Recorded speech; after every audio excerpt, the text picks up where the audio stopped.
जग में माई बिना केहू सहाई न होई। जग में माई बिना केहू सहाई न होई। केहू के तनो दुलारी बाकी माई ना होई। केहू के तनो दुलारी बाकी माई ना होई। सुख दुख रतिया दिनवा सहली मुख से कबहू कुछ ना कहली।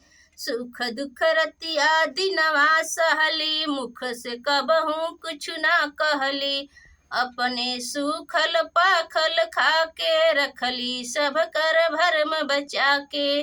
अपने सूखल पाखल खा के रखली सब कर इज्जत बचा के।